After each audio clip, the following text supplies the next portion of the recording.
4500 साल पहले इजिप्ट में एक ऐसा अजूबा बनाया गया जिसे देखकर आज भी लोग चौंक जाते हैं। 147 मीटर ऊंचा ये है ग्रेट पिरामिड ऑफ गीजा। 4000 साल तक ये सबसे ऊंची चीज थी जो बगैर किसी मशीनरी के इंसानों के जरिए बनाई गई। बहुत बड़े और वजनी पत्थर इसको बनाने के लिए इस्तेमाल किए गए और इस पिरामिड का वजन 6 मिलियन टन बताया जाता है। आज के वक्त की सबसे ऊंची इमारत बुर्ज खलीफा का वजन सिर्फ 5 लाख टन है। तो आप अंदाजा लगा सकते हैं कि किस कदर वजनी मटेरियल का इस्तेमाल किया गया इस पिरामिड को बनाने के लिए। सबसे ज्यादा हैरान कुन चीज यहाँ पर यह है कि आखिर इसे कैसे बनाया गया, क्योंकि इस जमाने में कोई जदीद मशीनरी, बिल्डोजर्स या क्रेन वगैरह मौजूद नहीं थे। यहाँ तक के पहिए यानी व्हील्स तक का इस्तेमाल भी नहीं शुरू हुआ था। लेकिन फिर भी उन लोगों ने एक ऐसा मोनूमेंट बनाया जो आज के दिन तक एक शाहकार है। सवाल यह है कि कैसे 4500 साल पहले बनाई गई ये बिल्डिंग तकरीबन अपनी असली हालत में मौजूद है, जबकि इसे सामना करना पड़ा काफी सारे तूफानों का, बारिशों और बहुत ज्यादा गर्म टेम्परेचर का। दुनिया में कोई भी इतनी बड़ी और पुरानी चीज नहीं है जो इतने लंबे अरसे तक सरवाइव कर पाई हो। तो आखिर the great pyramid of Giza में ऐसा क्या राज छुपा है जिसकी वजह से ये अभी तक मौजूद है?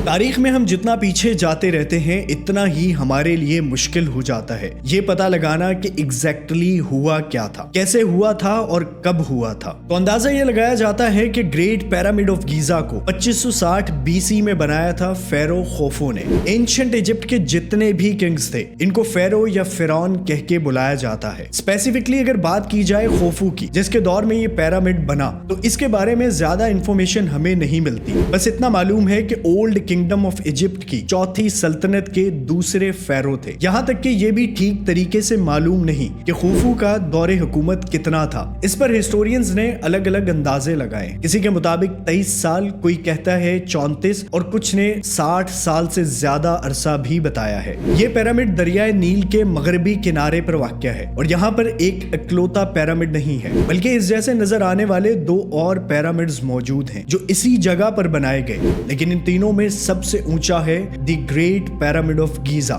जिसे पिरामिड ऑफ खोफू भी कहा जाता है। इससे छोटा है पिरामिड ऑफ काफ्रे, जो दूसरा सबसे बड़ा पिरामिड है इजिप्ट में, जिसके बारे में कहा जाता है कि इसे खोफू के बेटे काफ्रे ने बनवाया था। इनमें तीसरा और सबसे छोटा पिरामिड ऑफ मेंकोरे है। बताया जाता है कि इसे काफ्रे के बेटे ने बनवाया था। ऐसा नहीं है, ये 3 पिरामिड्स ही सिर्फ इकलौते मोनूमेंट्स हैं जो इस दौर में बनाए गए। इसके अलावा है द ग्रेट स्फिनिक्स ऑफ गीजा और कई दूसरे छोटे छोटे पिरामिड्स। बताया जाता है कि अब तक इजिप्ट में 118 पिरामिड्स डिस्कवर किए जा चुके हैं, डिफरेंट शेप्स और साइजेस के। ज्यादातर पिरामिड्स वेदर की वजह से टूटकर तकरीबन खत्म हो चुके हैं। सिर्फ चंद ही एक अच्छी कंडीशंस में मौजूद हैं, जिनमें से ये 3 पिरामिड्स ऐसे हैं जो वेल प्रिजर्व्ड हैं और इन तीनों में सबसे अच्छी condition the great pyramid of Giza की है।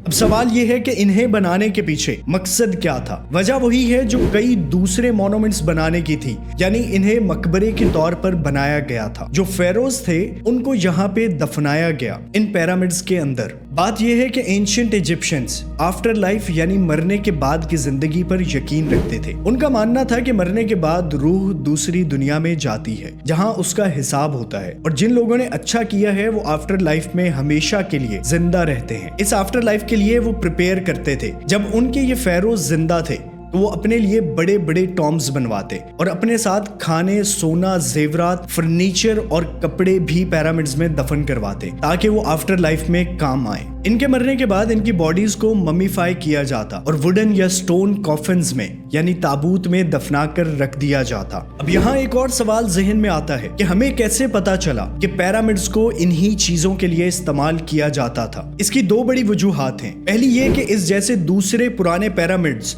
और कॉफिन्स पर कुछ तहरीरें लिखी हुई मिली हैं, जिनसे पता लगता है कि ये लोग क्या करते थे। दूसरे काफी सारे ऐसे और हिस्टोरिकल पिरामिड्स डिस्कवर किए गए हैं इजिप्ट और सूडान में, जो इस्तेमाल किए गए थे मकबरों के तौर पर, लेकिन specifically the great pyramid of Giza के अंदर इस तरह का कोई सब्सटेंशियल एविडेंस नहीं मिला, जिसकी वजह से कई अल्टरनेटिव थ्योरीज सामने आई। जब आर्कियोलॉजिस्ट इस पिरामिड के अंदर गए तो उन्हें सिर्फ एक खाली ताबूत और 3 रेलिक्स मिले। ऐसा माना जाता है कि ये ताबूत खोफू का था और बाकी जो सोना, जेवरात और दीगर कीमती अशिया जो इसके आसपास होनी चाहिए थी वो गायब थी। तो ये अज्यूम किया गया कि इतने सालों में कोई इसे लूट कर ले गया। कई लोग इससे डिसएग्री करते हैं और कुछ अल्टरनेटिव थ्योरीज देते हैं जो कि बहुत ही अजीबो गरीब हैं। इनमें से सबसे ज्यादा पॉपुलर थ्योरी जो सुनने में आती है वो ये है कि दरअसल ग्रेट पिरामिड ऑफ गीजा एक पावर प्लांट था जिससे बिजली जनरेट की जा सकती थी। इस थ्योरी को मानने वाले कहते हैं कि एंशिएंट इजिप्शियन लोग टेक्नोलॉजी में काफी तरक्की याफ्ता थे और पहले ही बिजली बनाना सीख चुके थे। इस थ्योरी को प्रूव करने के लिए जो एविडेंस प्रोवाइड किए गए वो कुछ पुराने जमाने की आर्ट वर्क्स हैं जो इनके टेम्पल्स की दीवारों पर पाए गए, जिसे देखकर ये लोग कंक्लूड करते हैं कि यहाँ पर एक लाइट बल्ब बना हुआ है और ये क्लेम किया जाता है कि उन लोगों ने बल्ब पहले ही इन्वेंट कर लिया था, लेकिन इसका कोई सबूत अभी तक नहीं मिल सका। यहाँ एक बात नोट कर लें कि जब किसी चीज का सब्सटेंशियल एविडेंस नहीं होता तो लोगों की तरफ से ऐसी ही कॉन्स्पिरेसी थ्योरीज बनाई जाने लगती हैं जो कि इस हद तक अजीबो गरीब होती हैं कि कोई लॉजिकल सेंस ही नहीं बनाती। अगर वाकई ही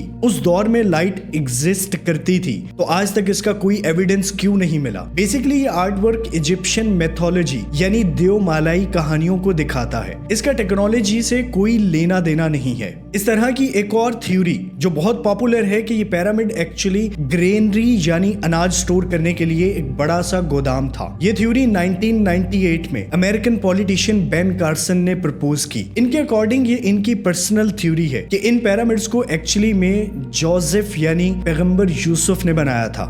My own personal theory is that Joseph built the pyramids in order to store grain. Now all the archaeologists think that they were made for the pharaoh's graves. Politicians की तरफ से इस तरह की कॉन्स्पिरेसी थ्योरीज बनाने की reason सिर्फ religious appeasement होती है कि वो लोगों के इमोशंस यूज करते हुए ज्यादा सपोर्ट हासिल कर सकें, लेकिन हिस्टोरिकल एविडेंस ना होने की वजह से हिस्टोरियंस इस थ्योरी को नहीं मानते, बल्कि इस बात पर मुत्तफिक हैं कि the great pyramid of Giza एक मकबरे के तौर पर ही बनाया गया था, क्योंकि इस दौर के लोगों का ये मानना था कि जितना शानदार मकबरा होगा, जितनी ज्यादा चीजें और खजाना इसके अंदर रखा जाएगा, इतनी ही अच्छी आफ्टर लाइफ गुजरेगी उनके बादशाह यानी फेरोज की। अब आते हैं दूसरे बड़े सवाल पर, ये पिरामिड्स आखिर कैसे बनाए गए। यहाँ सबसे मिस्टीरियस चीज है इन पिरामिड्स के बारे में कि इस दौर के लोगों ने कैसे 147 मीटर ऊंची इमारत खड़ी कर दी, वो भी इतने बड़े बड़े पत्थरों से। हर पत्थर का वजन 2.5 टन से लेकर 80 टन तक है। हर पत्थर को इतनी बारीकी और बराबर अंदाज में काटा गया जबकि ऐसा कोई टूल भी मौजूद नहीं था।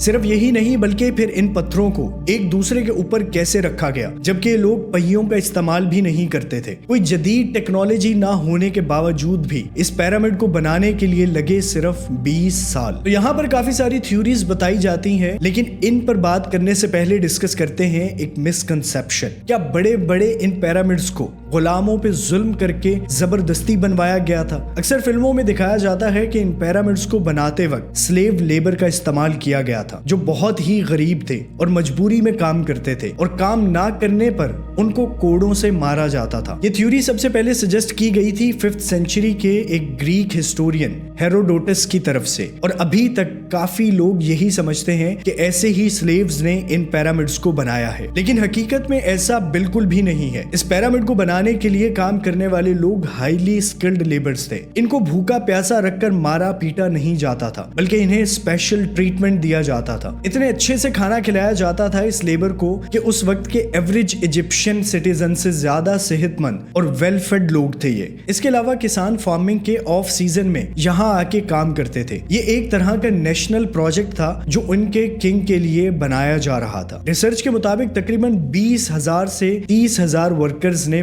पार्टिसिपेट किया इसकी कंस्ट्रक्शन में, जिन्होंने दिन में 10 घंटे से ज्यादा काम किया the great pyramid of Giza को बनाने के लिए। कंस्ट्रक्शन मटेरियल जो इस्तेमाल किया गया इसमें 5.5 million ton limestone, 8,000 ton granite और 5 लाख टन मोर्टार यानी गारे का इस्तेमाल किया गया। ग्रेनाइट पत्थर जो इस्तेमाल हुए वो इर्द गिर्द के एरिया से लाए गए, ज्यादा से ज्यादा दूर साउथर्न इजिप्ट के रीजन से मंगवाए गए जो कि तकरीबन 800 किलोमीटर दूर था। अब एक और सोचने वाली बात यह है कि इतने बड़े बड़े पत्थरों को काटा कैसे जाता था। एंशिएंट इजिप्ट में कॉपर सबसे कॉमन मेटल इस्तेमाल किया जाता था टूल्स बनाने के लिए और इन्हीं का इस्तेमाल करके पत्थरों को काटा जाता था। जो ज्यादा हार्ड पत्थर होते थे ग्रेनाइट के, इन्हें डॉलराइट का इस्तेमाल करके तोड़ा जाता था। इसके अलावा इन पत्थरों को तोड़ने के लिए एक यूनिक अप्रोच यूज की जाती थी। पत्थरों में नेचुरल क्रैक्स और होल्स को ढूंढकर इसमें पच्चर, वेजेस या लकड़ी के टुकड़े हथौड़े से ठोक दिए जाते, फिर उनको अच्छे से पानी डालकर भिगोया जाता और थोड़े टाइम बाद ये वेजेस एक्सपेंड होते और पत्थर टूट जाता। लेकिन यहाँ पर इंटरेस्टिंग चीज ये है कि इतने भारी और बड़े पत्थरों को एक जगह से दूसरी जगह ले जाने के लिए मूव कैसे किया जाता था। उस वक्त इस किस्म की पहिए वाली कार्ट्स मौजूद नहीं थी जिन पर इन पत्थरों को रखा जाता और फिर धक्का देकर या किसी तरह से खींच कर ले जाया जाता। सबसे प्लॉजिबल थ्योरी ये है कि इतनी दूर से पत्थरों को लाने के लिए ये लोग राफ्ट का इस्तेमाल किया करते थे। एक लकड़ी का बड़ा तख्ता